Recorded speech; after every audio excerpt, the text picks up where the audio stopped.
Nous revoilà cette fois-ci en images et en son. Donc aujourd'hui, c'est la 10e émission de TechPaf. On va parler des smartphones borderless. Et pour parler des smartphones borderless, je suis aujourd'hui avec Romain. Romain, bonjour. Hello. Alors déjà, Romain, est-ce que tu pourrais te présenter? Et pour ceux qui ne nous connaissent pas, est-ce que tu pourrais présenter Frandroid? Oui, alors moi je suis donc Romain, rédacteur en chef de Frandroid depuis le début du mois de mars. Frandroid, c'est un site sur la technologie, sur la mobilité d'abord, et puis sur la technologie au sens large. Et donc dans cette émission, 10e donc, de TechPaf, on va s'intéresser plus spécifiquement à un point sur la mobilité, qui est vraiment l'essor des téléphones borderless. Voilà. Sur la technologie, Et du coup, comme c'est la 10e émission, on a décidé de faire quelque chose d'un petit peu spécial pour fêter ça. Donc il y aura un concours, peut-être plus durant cette émission. Donc le premier aura lieu à 19h, donc d'ici 25 minutes à peu près. Ce sera un tirage au sort parmi tous les followers de la chaîne Twitch, puisqu'on est essentiellement sur Twitch en ce moment. Vous aurez l'occasion de gagner un Chromecast. Je ne sais pas si c'est un Chromecast 1 ou Chromecast 2 d'ailleurs, à vérifier. Donc n'hésitez pas à suivre la chaîne et à 19h, on tirera au sort pour trouver un gagnant. Si on dépasse les 500 followers aujourd'hui, il y aura peut-être un autre concours.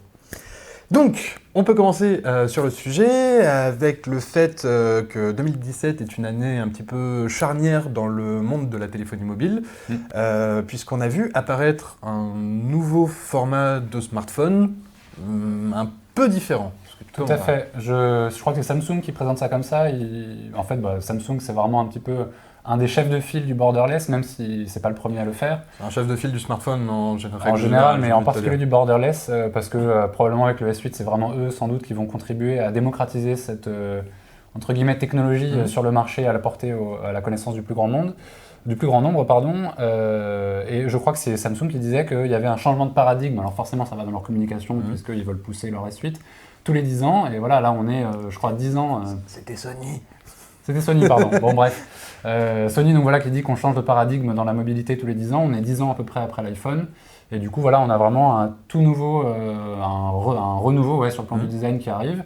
Et ce renouveau, donc, c'est la quasi-disparition. On n'est pas encore dans les films de science-fiction, mais des bordures autour de l'écran.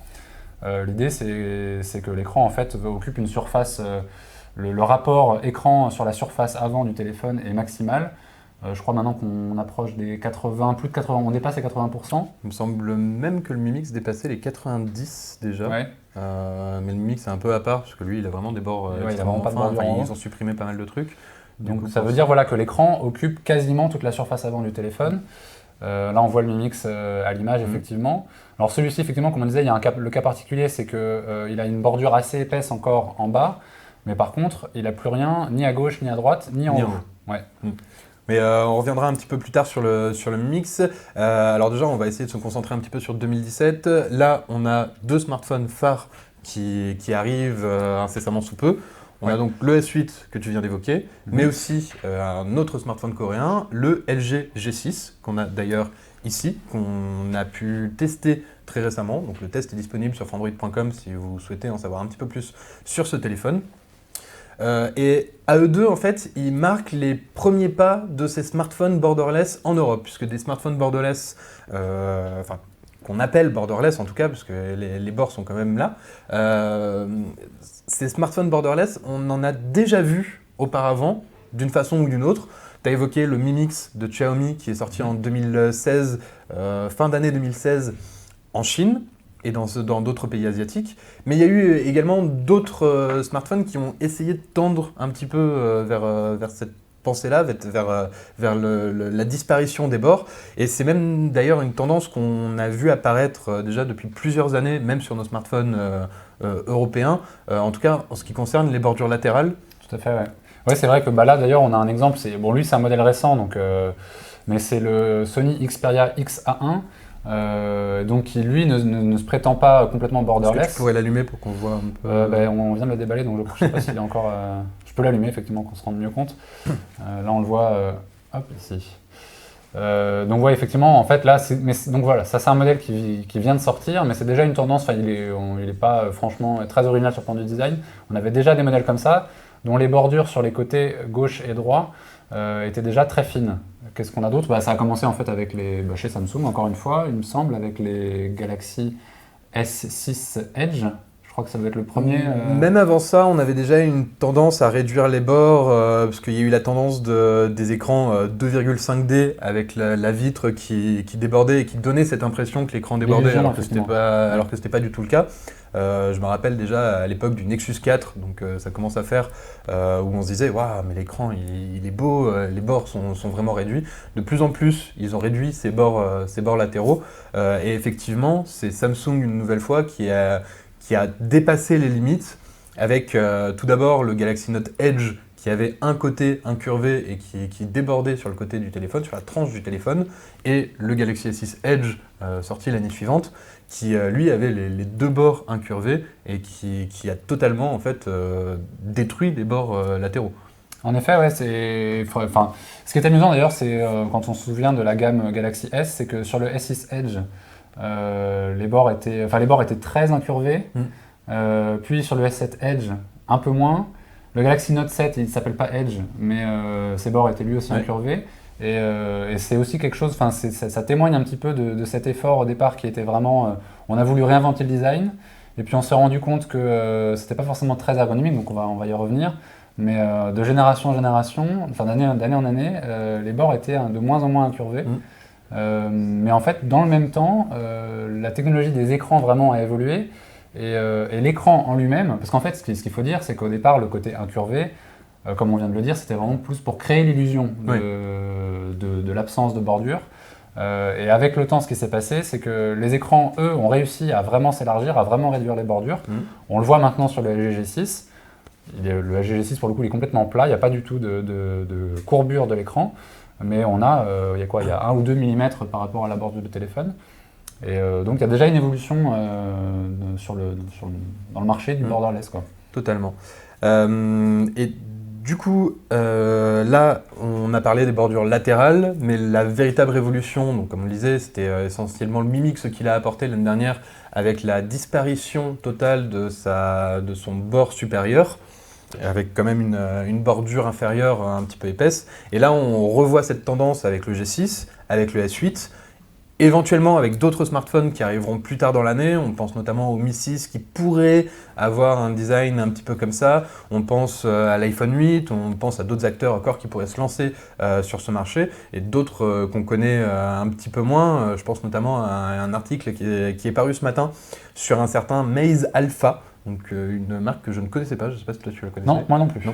Qui propose, en tout cas, qui a teasé un smartphone apparemment borderless pour plus tard, donc on verra ce que ça va donner, à voir ce que ça peut donner une fois en main. Donc c'est une suite, là on le voit d'Evan Blass, donc le fameux Evil X, donc ouais c'est quasiment garanti. Effectivement on le voit, la bordure supérieure, elle n'est pas comme sur le Mi Mix, il y a encore une bordure supérieure, mais elle est nettement inférieure à ce qu'on a sur le LG G6 et le Galaxy S8. D'ailleurs, je ne sais pas si on voit bien, mais ouais, il n'y a plus de capteur, le capteur frontal forcément n'est plus en haut. Il y a l'écouteur voilà, qu'on voit un tout petit peu, mais le capteur frontal, du coup, il est ailleurs, on ne sait pas où il est. Voilà, mais justement, c'est là où on voulait en arriver. À force de réduire les bordures, est-ce qu'on ne va pas pencher vers un problème d'ergonomie? Est-ce que quand on tient le téléphone, ça ne va pas poser problème à l'utilisateur? J'en profite pour faire une petite pause pour rappeler, puisque je ne l'ai pas rappelé de vive voix au début de l'émission, qu'on est en direct live et qu'on est là pour discuter aussi avec vous. Donc n'hésitez pas à interagir sur le chat de Twitch, on a des modérateurs qui nous remontent vos questions, mais également sur Twitter avec le hashtag TechPaf que vous pouvez retrouver en haut à droite de votre écran. Du coup, pour lancer vraiment le sujet, on va parler un petit peu des questions d'ergonomie, puisque le Mi Mix, le G6, le S8, à nous deux, on a eu l'occasion de les avoir tous les trois en main, pour faire un petit peu le tour des avantages et des défauts de ce nouveau format de smartphone. Alors, on va commencer directement avec toi, parce que tu as eu l'occasion de prendre en main le plus intéressant des trois, le S8. En tout cas, le plus attendu, ouais. Le plus attendu. C'est le plus intéressant, on ne sait pas trop encore. Effectivement. Donc le plus attendu, le S8, tu étais à New York lors de la conférence. Ouais. On a même eu l'occasion de t'appeler lors de notre TechPaf il y a 2 semaines. Ouais. Est-ce que tu peux nous en parler de ce téléphone qui, pourtant à première vue, quand on l'a vu sur les rendus la première fois, toi je sais pas, mais nous... on était assez sceptiques quand même. Bah oui, effectivement, ce qui se passe, c'est que le Galaxy S8, on le sait tous, il a été victime d'un nombre incalculable de fuites. Et je sais pas si c'est lié à ça, mais en tout cas, en voyant les photos, les vidéos, parce qu'il y a même eu des vidéos qui ont fuité, on n'était pas si impressionné que ça. Et c'est peut-être à cause voilà, de cette espèce de... On était un petit peu... on s'ennuyait en fait à force d'avoir autant de fuites. Et puis surtout, on voyait beaucoup de faces. Et c'est vrai que de face, du coup, alors ouais, on voyait qu'il y avait très très peu de bordures sur les côtés.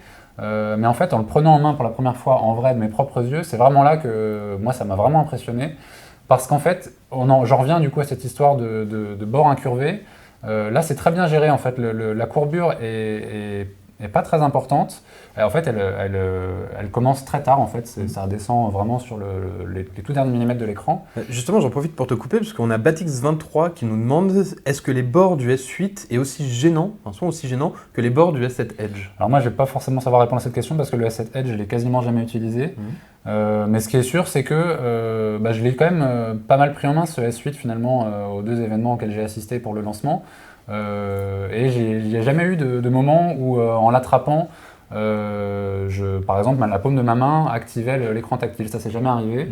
Donc soit parce que ça touchait pas et je faisais pas trop attention, soit parce qu'ils ont prévu une bonne technologie de rejet de la paume de la main.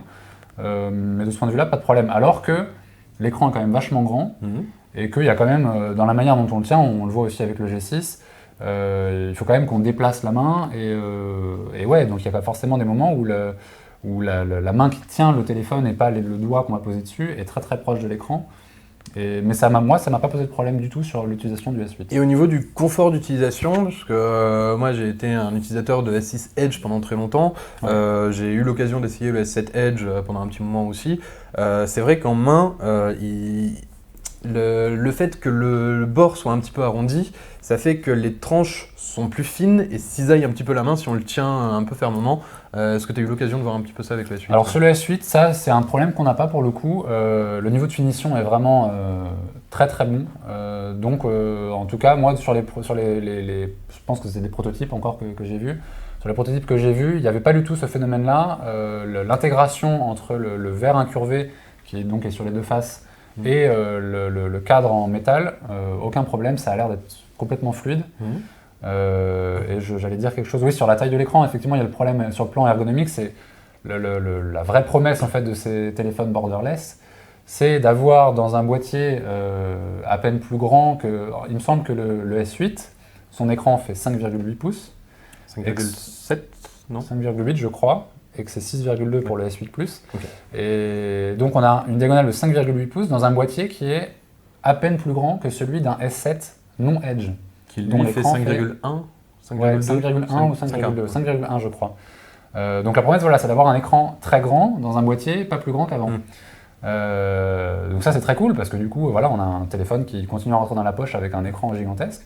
Le problème de ça, c'est que l'écran il reste très grand malgré tout quoi. Et que avec un pouce, moi pourtant j'ai des mains assez grandes, avec mon pouce j'ai quand même du mal à... Enfin je peux pas en fait, je peux pas en laissant le téléphone au même endroit accéder à tous les coins de l'écran. Donc ça c'est quand même un problème qu'il faut continuer à prendre en compte. Tu es obligé de t'imposer une gymnastique de la main pour pouvoir... Il faut vraiment déplacer le téléphone dans la main. On ne peut pas le laisser dans le coin de la paume de la main comme on pourrait le faire avec un téléphone plus petit, comme on arrive à le faire avec un S7. Là, il faut vraiment le déplacer. Il faut que je l'allume, sinon on ne se rendra pas compte. Mais voilà, si je veux aller sur le téléphone vert, je vais faire avec cette main-là. Si je veux aller sur le téléphone vert, là j'y arrive. Si je veux aller plus haut que la barre Google, je dois le tenir différemment, quoi.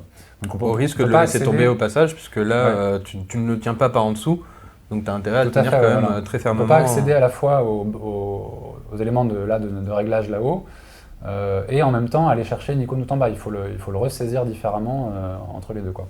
Donc ça c'est quand même un problème ergonomique. Alors après, c'est des téléphones qu'on va utiliser à deux mains, quoi, tout bêtement, qui sont pas tellement faits pour être utilisés à une seule main. Après, il y en a beaucoup aussi qui aiment les grands écrans. Je pense notamment au marché des phablettes, qui a quand même aujourd'hui une part de marché assez imposante, notamment en Asie. On risque de se déplacer petit à petit vers ce format-là. Et tant pis pour ceux qui, malheureusement, aiment les petits écrans, qui risquent de devoir se tourner vers la pomme pour pouvoir avoir un écran utilisable à une main. Et encore. Plus pour très longtemps, puisque on s'attend à ce que l'iPhone du 10e anniversaire, donc on s'attend à ce qu'il s'appelle iPhone 8. Edition. On ne sait pas, ouais, iPhone Edition, il y a plusieurs hypothèses. L'iPhone 8, on s'attend à ce qu'il soit très similaire finalement au Galaxy S8. Donc avec cette même idée qu'on aura un très grand écran de plus de 5 pouces, plus de 5,5 pouces, dans un boîtier de la taille d'un iPhone 7, 4,7 pouces.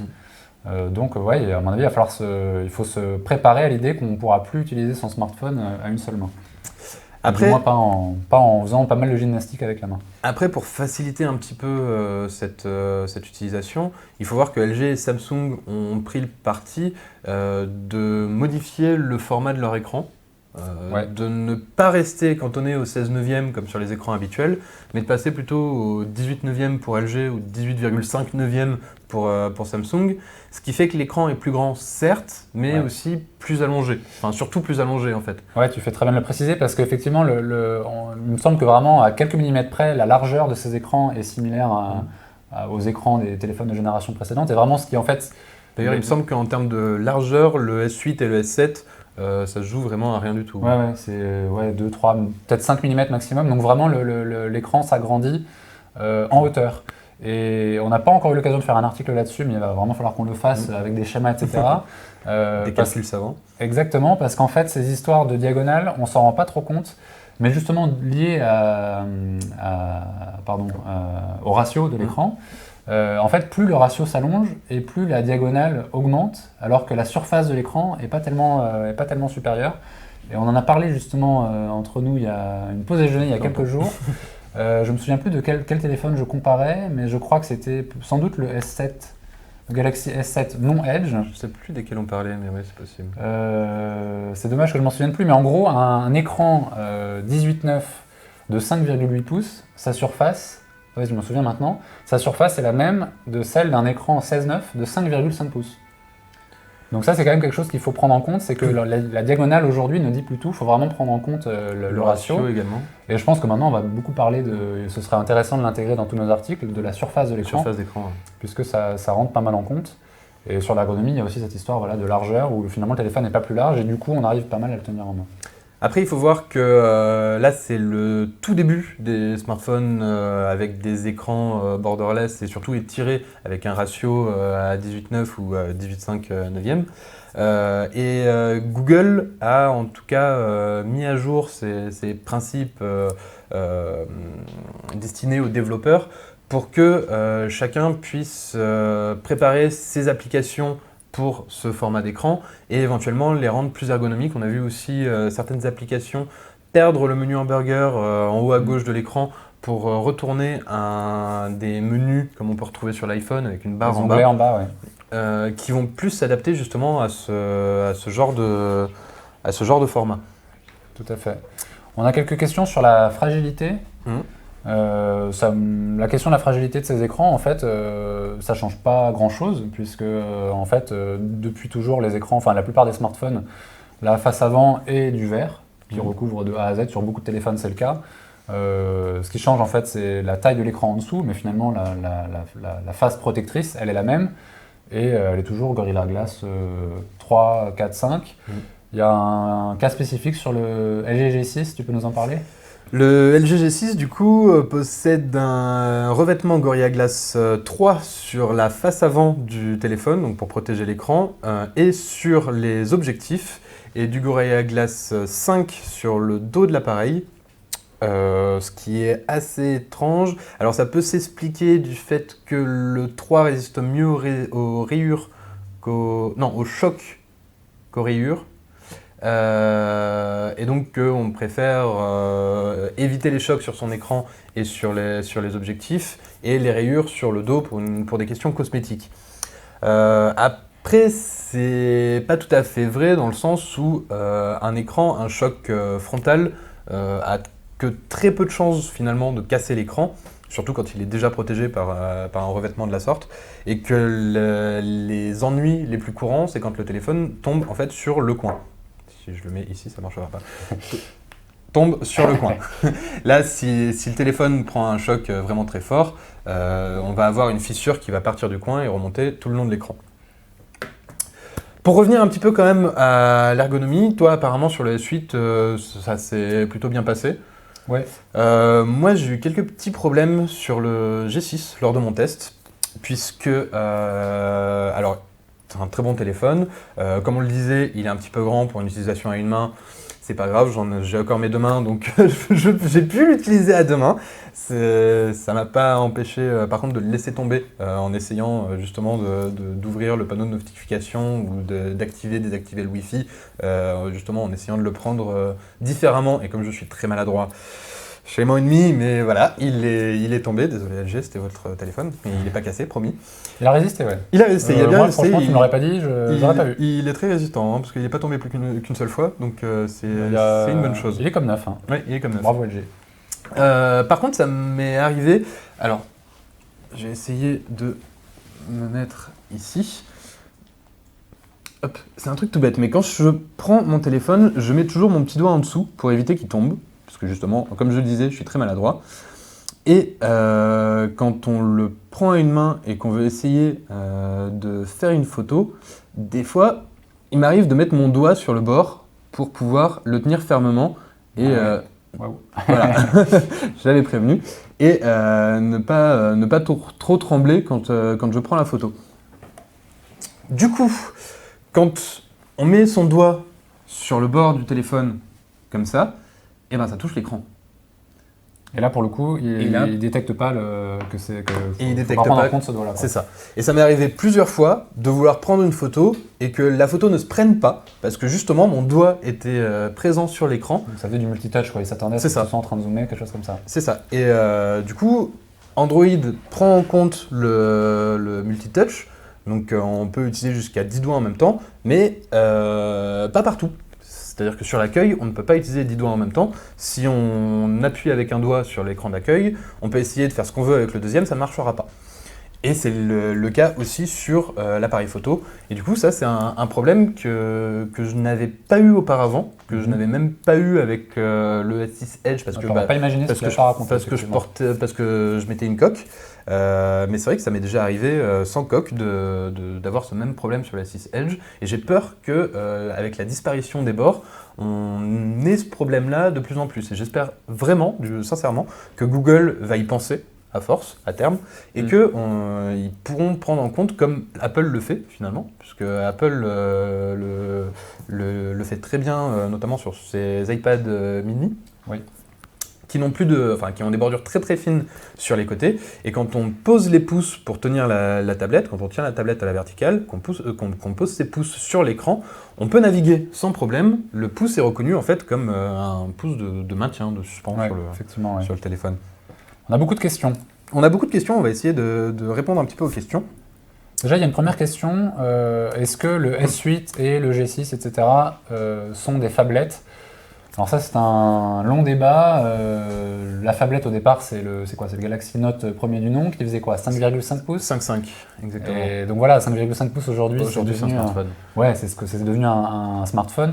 Donc le terme de phablette, on l'a inventé un moment, parce qu'effectivement, il y avait un grand écart entre le smartphone de base et les smartphones très grands. Donc le 5,5 pouces à l'époque faisait vraiment le pont entre les deux.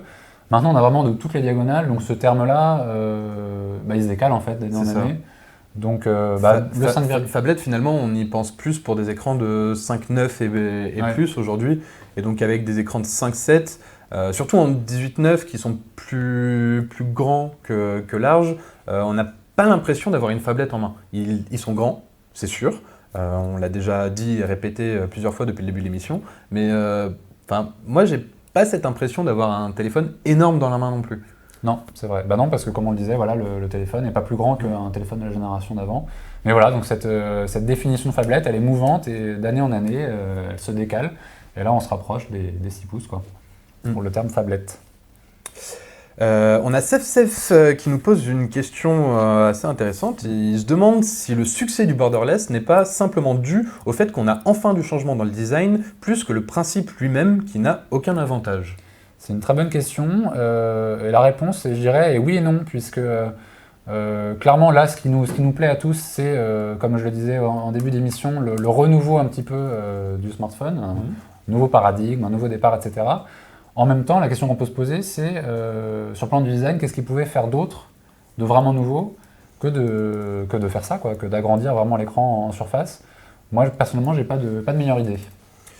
Bah après, ça on le verra un petit peu plus loin dans l'émission, plus au niveau de la conclusion, où on parlera justement des futures possibilités du paradigme du smartphone, avec notamment les écrans pliables. Mais c'est vrai qu'en restant sur un modèle à peu près équivalent, à part repousser encore et toujours les bordures, on va avoir du mal à réinventer le rectangle à bord arrondi. En tout cas, à ce stade de ce qu'on sait faire sur le plan technologique, maintenant on sait courber un petit peu des écrans dans une certaine mesure.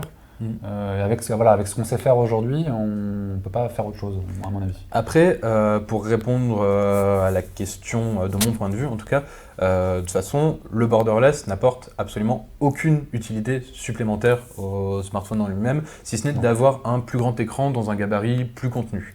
Ouais. Donc ça c'est agréable, parce que c'est vrai que le G6, quand on l'a dans la poche, on n'a pas l'impression d'avoir un écran de 5,7 pouces dans la poche. C'est sympa, mais ça ne révolutionne pas la vie non plus, l'utilisation que l'on a de nos smartphones. Par contre, c'est vrai que quand on le sort quelque part, pour l'avoir utilisé dans le métro plusieurs fois, j'ai vu des gens qui me regardaient au-dessus de mon épaule. Ah, mais quel est donc ce téléphone ? Ça attire tout de suite un peu l'œil. C'est clair qu'il va y avoir un effet waouh pendant quelques mois encore. Et puis ça reste des téléphones très luxueux, très chers, qui vont rester... tout le monde n'aura pas ça, donc c'est vrai que pendant au moins quelques temps, ça va être un bijou en fait, voilà, que les gens vont certainement envier. Un petit peu justement comme le Galaxy S6 Edge quand il est sorti, avec ses deux bords incurvés, où les gens disaient « Waouh, un téléphone qui est tordu, c'est pas normal, comment ça se fait ?» Et même des personnes pas forcément techniques, qui aiment pas forcément les nouvelles technologies, s'arrêtaient sur le téléphone justement parce que c'était hors du commun. Donc là, je pense qu'on va avoir un petit peu la même chose à la suite. On a une question intéressante de Heavy Ace qui pense donc que c'est une bonne chose d'avoir des écrans borderless, mais qui se demande, j'imagine donc tu aimerais qu'on étende encore plus l'écran, pourquoi on n'intègre pas les capteurs photo sous l'écran, derrière l'écran, etc. Alors un capteur photo, on ne sait pas encore faire. En revanche, ce qu'on sait faire, et même on s'attendait à ce que Samsung le fasse sur le Galaxy S8, c'est le capteur d'empreinte digitale. On a Synaptics et d'autres fournisseurs comme ça de l'industrie du mobile. Qualcomm le fait aussi. Qualcomm, effectivement, qui ont déjà des technologies de détecteurs d'empreinte digitale à ultrasons, qui sont donc capables de traverser un écran, ou même, je crois que c'est déjà sur le marché, de traverser une bordure en métal, par exemple. Je ne sais pas comment ça fonctionne sur les Sony, le capteur sur le côté. Je me demande si c'est pas ça, déjà. Mais en tout cas, voilà, c'est quelque chose on sait faire. Un capteur d'empreinte digitale, on sait le faire à travers n'importe quelle surface, y compris un écran. Donc d'ailleurs, on s'attend, là on sort de l'univers Android pur et dur, mais on s'attend à ce que l'iPhone 8 éventuellement puisse faire ça.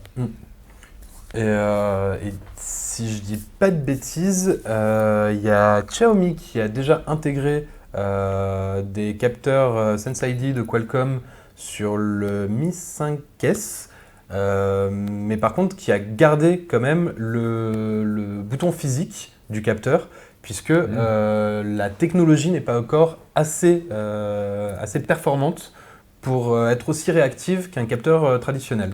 D'accord. Donc eux ont été confrontés à ce problème, et certaines rumeurs ont laissé penser que Samsung espérait faire ça aussi à une époque, c'est-à-dire utiliser ce genre de capteur à l'avant du téléphone sous l'écran, sous la dalle, comme on peut avoir le petit bouton aujourd'hui qu'on a vu sur les designs, que tu as pu essayer toi personnellement, le petit bouton Home qui s'affiche à l'écran. Donc a priori les rumeurs évoquaient le fait que ce soit une empreinte et qu'on puisse poser notre empreinte ici pour déverrouiller, et que face au problème de performance de ce capteur d'empreinte, ils ont décidé au dernier moment de rabattre le capteur d'empreinte à l'arrière, de manière plus ou moins réussie, puisqu'ils auraient pu le mettre ailleurs un peu mieux, je pense. Mais ça, c'est à essayer un petit peu plus profondément. Question de CyanXL. L'OLED perd de son sens, l'histoire du noir qui économise la batterie. Alors l'OLED effectivement, c'est un avantage de l'OLED par rapport au LCD. C'est qu'un écran OLED qui affiche du noir consomme moins qu'un écran OLED qui affiche du blanc. Et ça, c'est quelque chose dont Samsung tire profit depuis quelques générations maintenant sur ces Ça fait téléphones, un petit moment. avec donc leur fonction Always On Display. Du coup, en fait, ils peuvent afficher l'heure, les petits pictogrammes des dernières notifications à l'écran. Que fait aussi LG, même sur des écrans IPS d'ailleurs, qui est un Effectivement. peu... Alors chez LG, on s'est toujours un petit peu demandé comment ils faisaient et quelle était la plus-value. En tout cas, chez Samsung, avec les écrans OLED, l'avantage, c'est que y a que ces quelques pixels qui sont utilisés pour afficher l'heure et les quelques pictos qui consomment de l'énergie, ce qui permet du coup d'avoir un écran tout le temps allumé, du moins en partie, en consommant très peu d'énergie. Ok, on a CyanXL également qui nous demande si Google veut concurrencer les plus grands constructeurs, vous pensez qu'il doit se mettre borderless pour les prochains Nexus? Alors déjà, les Nexus n'existent plus, ou en tout cas, a priori, ils ne devraient plus exister, donc plutôt les Pixels. Et pour les Pixels, je sais pas... Alors, les premières rumeurs pour le moment ne parlent pas du design, donc on ne sait pas s'ils seront borderless ou pas. Je ne sais pas si toi tu as entendu quelque chose à ce sujet-là, mais je crois pas avoir vu non. passer quelque On a chose. des rumeurs sur la fiche technique et sur les composants, mais c'est vrai que sur le plan du design, on ne sait pas encore grand-chose.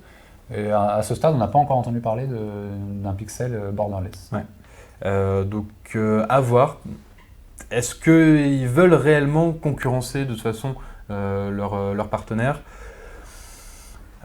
Je sais pas vraiment. Je pense qu'avec les Pixels et le Nexus avant, ils essayaient plus de mettre une technologie, ouais, c'est un peu c'est le smartphone basique, enfin le smartphone de référence. La référence. C'est plus, mais de référence plus sur le plan de l'interface, de l'usage, pas forcément du design. Là-dessus, justement, c'est pas là-dessus qu'ils viennent concurrencer les autres. Donc on s'attend pas forcément à ce qu'ils cherchent à faire ça. On vous rappelle donc qu'on a lancé un premier concours en début d'émission pour vous faire gagner un Chromecast et qu'on va lancer un deuxième concours si on dépasse les 500 abonnés à la chaîne Twitch.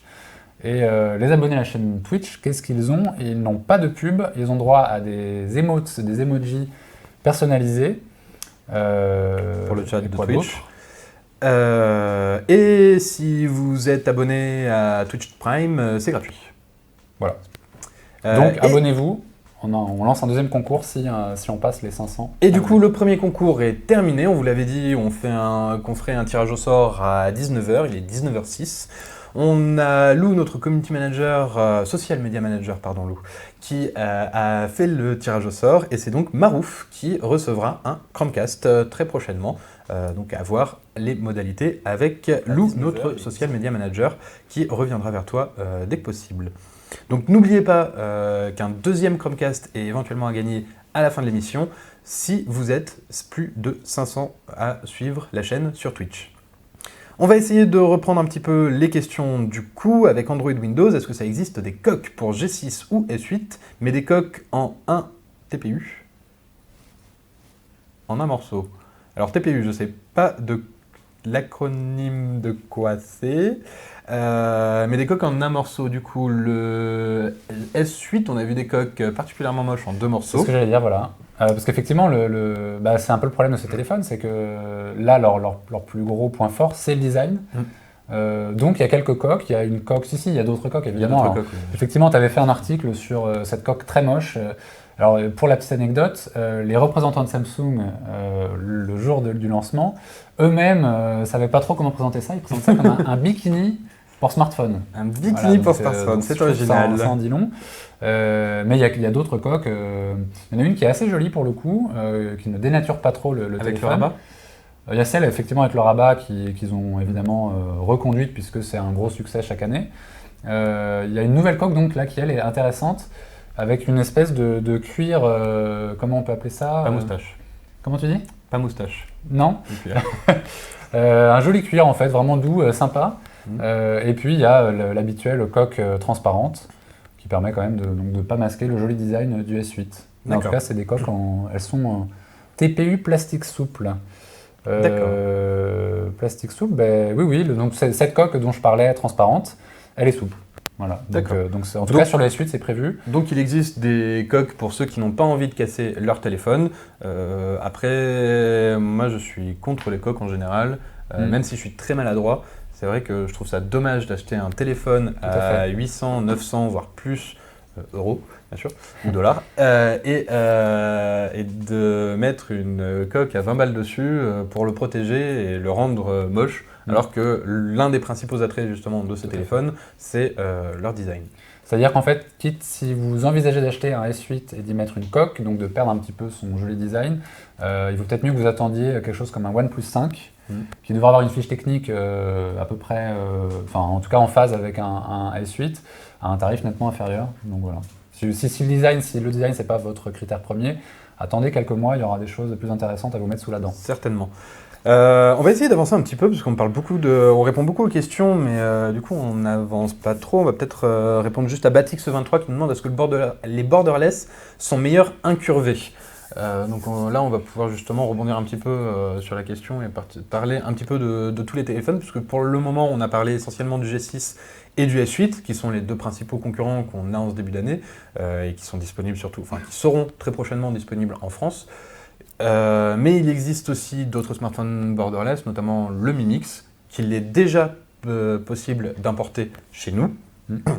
Pas distribué officiellement en France, mais effectivement on peut l'importer depuis la Chine. Il y a des revendeurs qui sont spécialisés et on a de très bons articles sur Frandroid à ce sujet. Donc vous pouvez tout savoir, une petite recherche Frandroid importée, y compris on a même des articles dédiés à Xiaomi, donc voilà, vous pouvez vous renseigner. Il faut juste faire attention essentiellement aux bandes de fréquence du téléphone, puisqu'il me semble que celui-ci n'est compatible ni avec la bande des 700, ni avec la bande des 800. Du coup, sur les 3 téléphones cités ici, il n'y en a qu'un seul qui a des bords incurvés, c'est le S8. Alors toi qui l'as essayé, qui a pu prendre en main un petit peu le G6, ton avis? Comme je le disais, en fait les bords sont assez peu incurvés. Les bords incurvés sur le S8 ils servent plus à renforcer la sensation d'immersion, c'est particulièrement vrai sur le modèle noir, où effectivement, on le voit là à l'image, on les voit quasiment pas les bordures grâce au fait que ce soit incurvé. Mais en fait à l'usage c'est très similaire, effectivement j'ai utilisé le G6 hier, et sur le plan ergonomique il n'y a pas vraiment de changement, donc c'est plus sur le plan du design, Samsung grâce à ses bords incurvés parle d'écran infini. Alors c'est du marketing, mais pour le coup c'est pas trop usurpé parce qu'effectivement sur le G6 on les voit clairement, là on a un modèle bleu, on voit vraiment la bordure bleue qui fait tout le tour. Sur le S8 on a vraiment l'impression que l'écran s'arrête au niveau du cadre en métal et qu'il n'y a pas, donc on a une sensation qu'il y a moins de bordure encore sur le S8, mais sur le plan ergonomique pas beaucoup de changements. Moi, ce qui m'a gêné, surtout gêné, c'est un grand mot, ce qui m'a marqué sur le G6, c'est qu'on parle de smartphones borderless de plus en plus, notamment pour parler de ce genre de smartphone qui réduit les bordures horizontales. Par contre, quand on regarde le téléphone et ses bordures latérales, en fait, entre le cadre en métal et le cadre noir qui entoure l'écran, et finalement, il n'est pas plus borderless qu'un téléphone de tous les jours. Et même le Xperia XA1, qui pourtant est une gamme largement en dessous,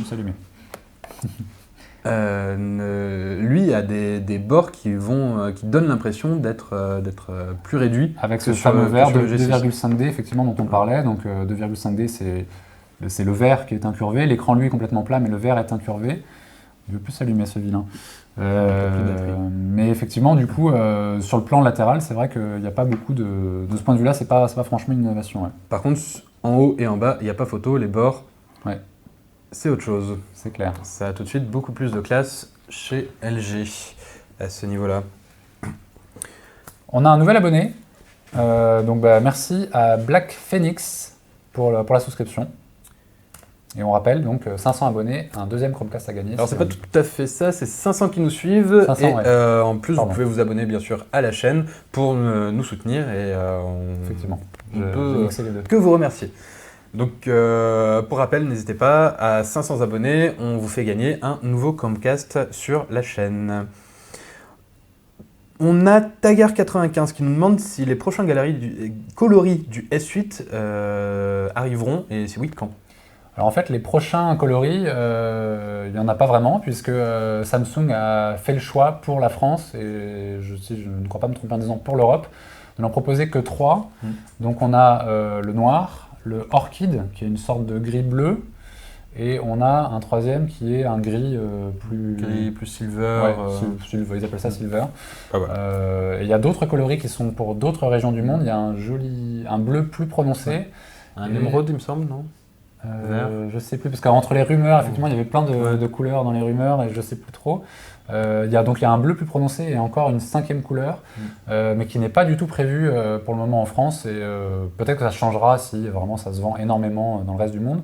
Mais en tout cas, c'est pas prévu pour le moment en France. Donc voilà, 3 coloris en France, 3 déclinaisons de gris, avec l'une d'elles qui vire un peu vers le bleu. Après, ce serait pas étonnant de voir de nouveaux coloris arriver ou des éditions un petit peu spéciales. L'année dernière, le S7, on l'avait vu en édition Jeux Olympiques. Donc voilà, pourquoi pas d'autres versions. J'aimerais bien revenir un petit peu sur le Mi Mix dont on parlait tout à l'heure. Donc moi j'ai eu l'occasion de prendre en main, il me semble que toi tu l'as pas essayé, non, jamais, pas du tout. Jamais eu la chance de... Non, jamais, je suis très curieux de voir ce que ça donne un téléphone avec vraiment 0 bordure en haut. Et ce Mi Mix en fait, comme c'était le premier à vraiment faire parler de lui, j'ai été très, très intrigué et j'avais hâte de le prendre en main. Et finalement en fait quand je l'ai pris en main j'ai été très déçu.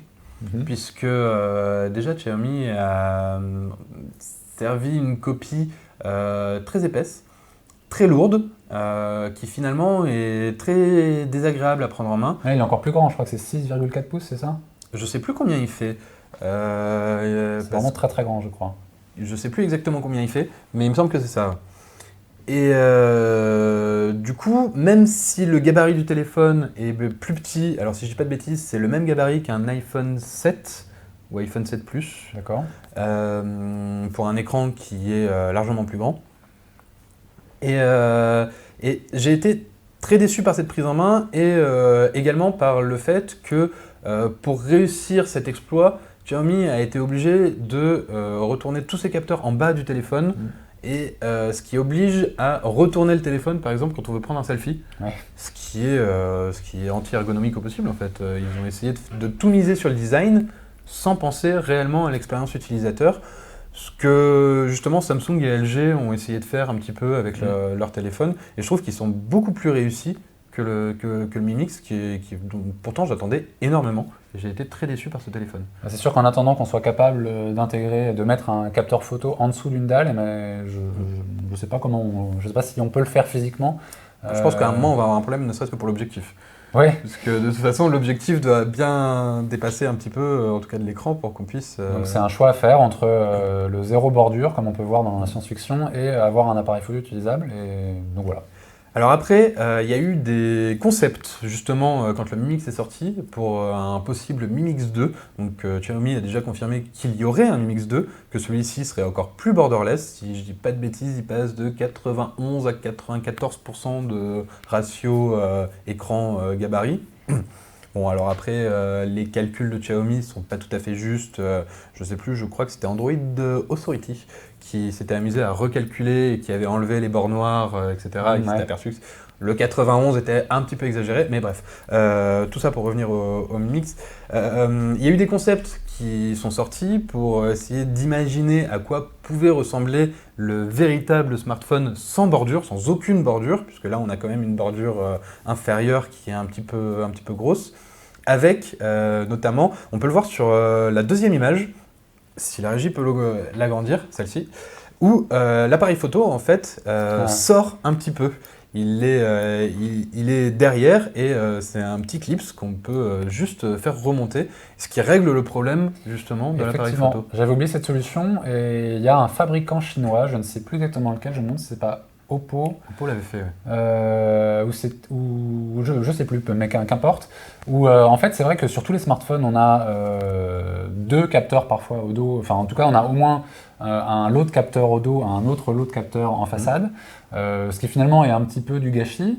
Et il y a un fabricant de smartphones chinois, je ne sais plus exactement lequel, qui a eu la bonne idée de revenir à ce qui se faisait il y a très longtemps sur des dumb phones, ce qu'on appelle maintenant des dumb phones, des Samsung à clapet à l'époque, où en fait on avait un seul capteur qu'on orientait soit vers soi, soit vers l'avant. On pouvait tourner. Et voilà, effectivement. Et finalement, c'est une très bonne idée. Comme ça, on met un très très bon capteur, un seul, ou une seule très très bonne paire de capteurs, Et puis quand on a besoin de faire un selfie, effectivement, c'est monté sur un petit axe et puis on pourrait penser à effectivement le faire repasser devant. Alors du coup, il dépasserait temporairement le temps de faire son selfie, mais c'est finalement une solution pour arriver à du 100% borderless. Ouais. Certains ont même imaginé du coup de ne plus avoir deux capteurs, un à l'arrière et un à l'avant, mais un seul qu'on retourne. Du coup, on économise les pièces et on économise aussi, on peut éventuellement gagner en qualité, puisque les capteurs selfie sont régulièrement moins bons que ceux qu'on retrouve à l'arrière. Donc si on pouvait avoir la même qualité sur un selfie que ce qu'on peut avoir par exemple sur un G6 ou un S8 en termes de qualité photo, ça pourrait être une super opportunité pour les constructeurs de smartphones. Alors, on va bientôt toucher au but de cette émission. Je tiens à rappeler que si vous êtes 500 à nous suivre, mais apparemment ça a l'air un peu mal parti, on fera gagner un deuxième Chromecast. Si c'est pas le cas, on vous le fera gagner à la prochaine émission. Tant pis, c'est pas grave. Et je rappelle que du coup, vous pouvez poser toutes vos questions sur Twitch ou sur Twitter via le hashtag TechPaf qui s'affiche en haut à droite de votre écran. N'hésitez pas, comme ça, on pourra essayer d'y répondre d'ici la fin de l'émission. Et en parlant de concours, on peut rappeler que c'est pas dans le cadre de cette émission spécifiquement, mais on a fait gagner déjà un Galaxy S8 plus effectivement la semaine dernière. Et là, on fait gagner un Galaxy S8 tout court, cette semaine encore, avec Rue du Commerce, si je ne me trompe pas. Il me semble que c'est ça. Voilà, donc si vous rêvez d'un Galaxy S8 et que vous n'avez pas les moyens de sortir 810 € pour l'acheter, c'est l'occasion. On en a un donc à faire gagner en ce moment. Et pour le gagner, il faut se rendre sur Twitter, sur le compte Twandroid, Twandroid, et c'est tout simple, c'est juste un RT et follow, donc vous avez toutes vos chances. On a une autre question qui est quelle est l'incidence à l'utilisation, visuelle notamment, sur le format 18/9, plutôt positif ou négatif, et le côté design? C'est une très bonne question effectivement qu'on n'a pas abordée tout à l'heure quand on a parlé de l'ergonomie.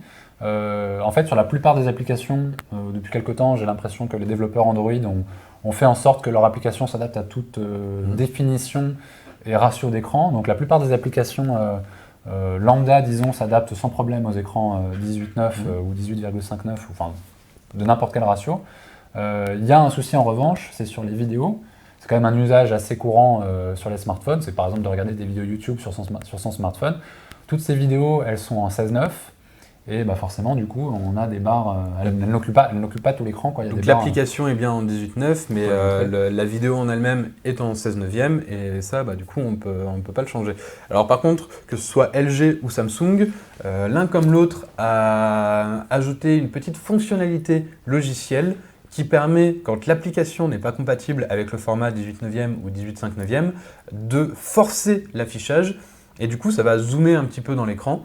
Voilà, parfait. Comme ça, on a une démonstration d'une vidéo qui s'affiche en 16/9 sur un écran 18/9.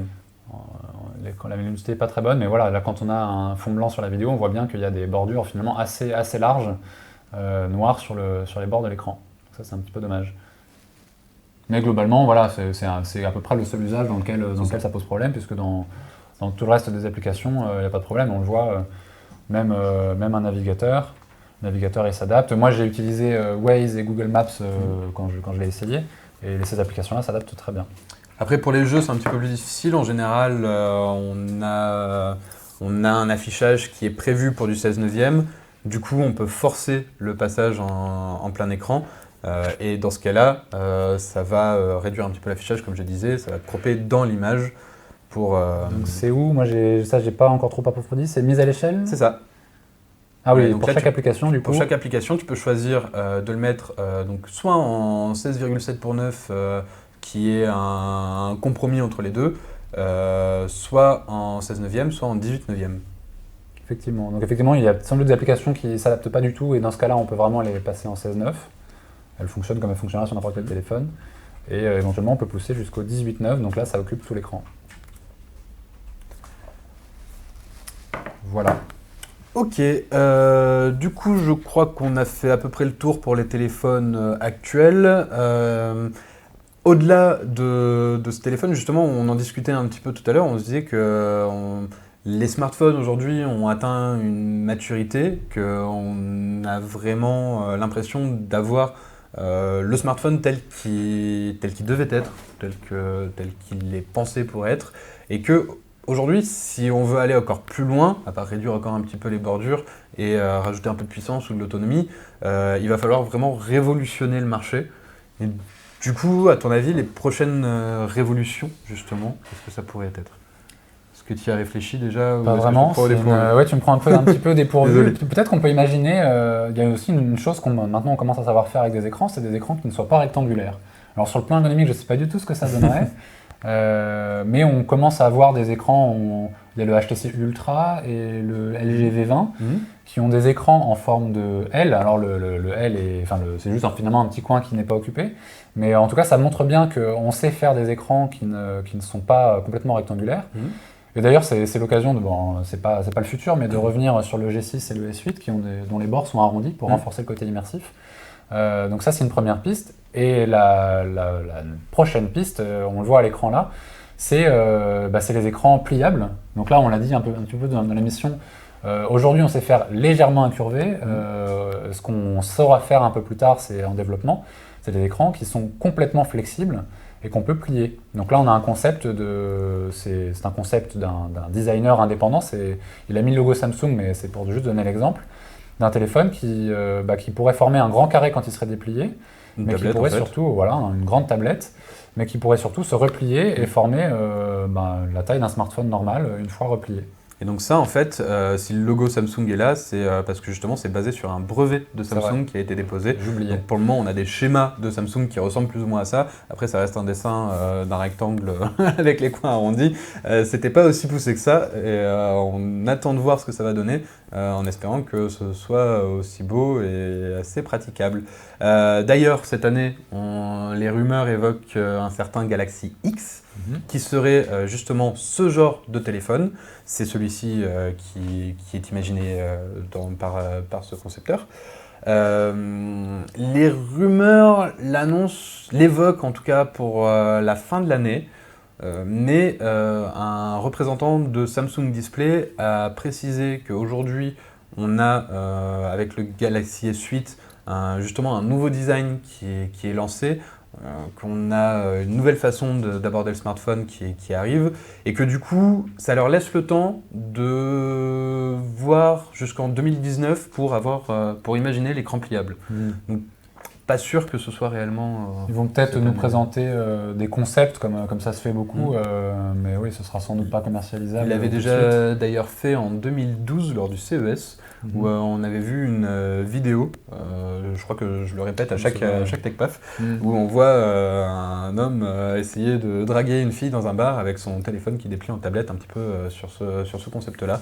À l'époque, c'était le projet de Samsung Youm qui a donné plus tard les écrans incurvés qu'on connaît aujourd'hui sur la gamme Edge et le S8, puisque maintenant on ne dit plus Edge. Et c'est vrai que du coup, les écrans flexibles, ça ouvre tout le champ des possibles. Et donc là, on a un exemple d'un design de téléphone finalement assez conventionnel. On a vu aussi par le passé d'autres concepts qui imaginent des écrans qui s'enrouleraient. Donc on aurait par exemple quelque chose qui serait tout petit, un tube, qui pourrait éventuellement servir de combiné ou avec un tout petit écran qui afficherait vraiment des infos de l'heure ou les notifications. Et puis un petit peu à la manière d'un papyrus, on pourrait imaginer ouvrir son téléphone et en faire quelque chose le dérouler. Un format smartphone, voire en le déroulant encore plus, en faire un format tablette. Et là, on voit du coup ce qu'avait proposé Lenovo, qui est un téléphone qui peut se plier pour devenir une montre, un bracelet en tout cas, assez hideux, il faut l'avouer, mais c'est assez personnel. À ce stade. Et voilà, donc ça, c'est vraiment des prototypes qui sont là plus pour l'effet waouh que pour montrer un produit qui sera commercialisé très prochainement. Donc encore une fois, on ne sait pas si ça va arriver dans le courant de l'année ou plus en 2019, 2020, etc. Moi, j'attends plus en fait la disparition du smartphone. Et justement, tout à l'heure, tu parlais de Sony qui annonçait un nouveau paradigme tous les 10 ans. Pour Sony, en fait, le nouveau paradigme devrait passer par la VR. Moi, j'y crois pas du tout, mais ça, c'est mon simple avis personnel. Et j'aimerais par contre ne plus avoir à me trimballer mon smartphone, mais avoir en fait tout le temps autour de moi de quoi interagir. Tu te lèves le matin, tu n'as pas besoin de regarder l'actualité sur ton smartphone. Un petit peu comme la maison de Retour dans le futur, où en fait c'est la maison qui te parle, tu parles à ta maison, ce qu'essaye un petit peu déjà de faire Google et Alexa et Alexa et Amazon, avec Google Home et Alexa, où on interagit de plus en plus, non pas avec son smartphone, mais par la voix avec sa maison. Se lever, arriver dans sa salle de bain, sur son miroir, avoir tes informations, la météo qui s'affiche, pouvoir communiquer avec ton miroir par la voix, comme Google Home ou Amazon Alexa, pour pouvoir justement afficher les informations que toi tu veux. Genre, OK Google, lance-moi la dernière vidéo publiée sur le compte YouTube de Frandroid. Et là, pendant que tu te brosses les dents, tu peux voir ta tête en train de présenter le test du dernier smartphone. Voilà, moi, j'attends plus en fait quelque chose comme ça où ça disparaîtrait au profit éventuellement d'un objet un petit peu plus petit qui restera quand même là pour communiquer. Je pense notamment aux montres connectées, même si aujourd'hui malheureusement le résultat est pas encore là du tout, puisque que ce soit au niveau de design pour la plupart, puisqu'elles restent quand même très épaisses, ou alors au niveau de l'autonomie, on n'est pas du tout encore au point, donc je pense que ça mettra plus que 10 ans finalement. C'est pas en 2017 qu'on aura ça, mais j'espère que le marché va plus tourner vers ce genre de dérive, Et je te rejoins là-dessus, effectivement. De mon point de vue, d'ailleurs, la technologie, je ne sais plus qui donnait cette définition-là, mais l'écriture, par exemple, c'est une technologie, mais on n'y pense plus parce qu'elle est tellement acquise qu'on ne la considère plus comme une technologie. Et effectivement, moi, j'attends ce moment où ce qu'on appelle aujourd'hui smartphone sera un acquis pour tous. Comme le stylo. Ouais, comme le stylo, comme plein d'autres choses. Et ça passera effectivement sans doute par le fait qu'on n'y pensera plus du tout, qu'on interagira avec lui de manière complètement naturelle. Il y a eu un faux départ de ce point de vue-là. Tu parlais tout à l'heure de Google, avec les Google Glass, qui ont un petit peu tenté ça. Exact. La sauce n'a pas pris. Moi, honnêtement, je sais pas trop comment l'expliquer. Il y a plein de raisons. Il y a des raisons industrielles, commerciales, et autres, mais je pense que c'est potentiellement une piste. Déjà, il y a eu une cause sociale du fait que les Google Glass ont fait peur, et que ce soit dans les restaurants, dans les cinémas, dans de nombreux lieux publics, les Google Glass déjà ont été interdites. Ouais. Et alors, est-ce que c'était pas seulement lié au fait qu'il y avait l'appareil photo intégré? Il y avait l'appareil photo intégré, mais sur ton téléphone aussi. Alors c'est sûr que ça se voit moins quand tu as tes Google Glass, tu as juste à appuyer dessus et tu prends ton cliché, ou alors tu le dis à voix haute. Mais bon, pour le coup, ça reste quand même assez flagrant. Et quand tu as ton téléphone, tu es obligé de le lever et de cadrer. Donc ça se voit, oui. Alors que là, tu l'utilises sans... voilà, dans ce que je disais, c'est complètement naturel. Tu l'utilises sans t'en rendre compte, quoi. Mais c'est vrai que, par exemple, quand Google a présenté ses Google Glass en 2014, si je dis pas de bêtises, ou 2013, moi j'ai été bluffé et j'attendais qu'une chose, c'est que ça sorte. Donc effectivement, comme tu le disais, la révolution, elle passera sans doute par la disparition de la technologie, c'est-à-dire l'intégration. Et ça, si on veut un jour avoir quelque chose de mieux que des Google Glass, c'est encore il faut attendre une avancée encore des écrans. Ce qu'il faudrait en fait, c'est des lentilles de contact. Ce que Google a déjà travaillé dessus. Ouais. Donc l'évolution qu'on peut souhaiter, c'est sans doute ça en fait. C'est pour vraiment que ça s'intègre et qu'on n'y pense plus. C'est qu'on devienne des hommes bioniques avec des lentilles de contact qui nous afficheront des informations en surimpression. On parlera, que sais-je, qui sera intégré sur notre corps. Et c'est sans doute ça le futur. Ok, en tout cas, c'est une vision intéressante du futur. Je pense qu'on aura l'occasion d'en débattre et de revenir là-dessus un petit peu plus en profondeur dans une autre émission. On va juste répondre quand même à GGHTC qui nous demande comment cela réagit sur les casques VR, les Edge. Ça réagit exactement comme un autre smartphone, puisque les Edge de Samsung fonctionnent avec le Gear VR de Samsung qui est prévu pour. Donc, t'as pas à t'inquiéter là-dessus, si tu as le casque adéquat, après c'est juste une question de format, donc c'est pas un problème à ce niveau-là. Donc ça fait 1 heure qu'on discute, on a une bonne vision, je pense, on a évoqué un petit peu tous les smartphones borderless avec leurs avantages et leurs inconvénients. On a évoqué éventuellement ce qui pourra remplacer les smartphones borderless dans le futur, mais ça, on y reviendra certainement dans une autre émission un petit peu plus poussée, parce que là, on a à peine effleuré le sujet. On vous remercie de nous avoir suivis, et pour revenir sur les concours, vous n'avez pas été 500 à nous suivre, je suis un petit peu déçu. Mais c'est pas grave, comme on vous aime quand même beaucoup, on vous fera gagner le Chromecast dans 2 semaines, lors de la prochaine émission TechPaf numéro 11. Voilà, ce qui conclut notre 10e émission. Notre 10e TechPaf. Donc, On vous remercie. On a la régie qui applaudit. Applaudissements. On vous remercie. On vous dit à 2 semaines pour un prochain TechPaf. Salut! Ciao.